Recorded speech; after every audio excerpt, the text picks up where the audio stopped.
ఆదాము నుండి అంటే నాటి రాతి యుగం నుండి నేటి కంప్యూటర్ యుగం వరకు పుడుతున్న ప్రతి మనిషిని మనం పరిశీలించగలిగితే వారి మనస్సులు ఎలా ఉన్నాయి, వారి మైండ్ సెట్స్ ఎలా ఉన్నాయి. ఒకరు దేవుని నమ్ముతారు, మరొకరు దేవుని నమ్మరు. అంటే వీరి మైండ్ సెట్స్ ఎలా ఉన్నాయంటే రకరకాల మనస్తత్వాలు కలిగిన వారు, రకరకాల మైండ్ సెట్స్ కలిగిన వారు. మరి వీరందరికీ వాక్యాన్ని మనం ఎలా ప్రకటించాలి? సామాన్య నుండి జ్ఞానం కలిగిన వాడిని అనుకునే ప్రతి ఒక్కరికి కూడా ఎలా ప్రకటించాలంటే వారికి వాక్యం అర్థమయ్యే రీతిలో మనం ప్రకటించాలి. అలా ప్రకటించకపోతే దేవుడు వారికి అర్థం కాడు.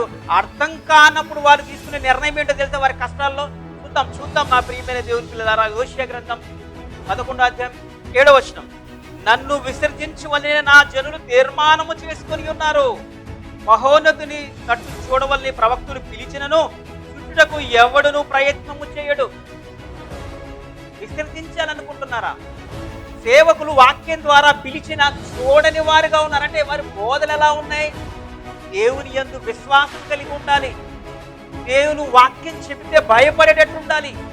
కానీ ఈరోజు ఎలా అయిపోయింది చూడండి, మనుషులకు నచ్చే బోధలు చేస్తున్నారు కనుకనే వారు నచ్చినప్పుడు ఉంటున్నారు, తర్వాత పడిపోతున్నారు, దేవుని విసర్జిస్తున్నారు. కానీ ఎలా ప్రకటించాలి? సామాన్యమైన రైతు నుండి జ్ఞానం కలిగి అని చదువుకున్న ప్రతి ఒక్కడికి అర్థమయ్యే రీతిలో వాక్యాన్ని ప్రకటిస్తే అప్పుడు మనిషి మారగలడు, దేవుని యందు భక్తి కలిగి బ్రతకగలడు. నా ప్రియమైన దేవుని పిల్లలారా.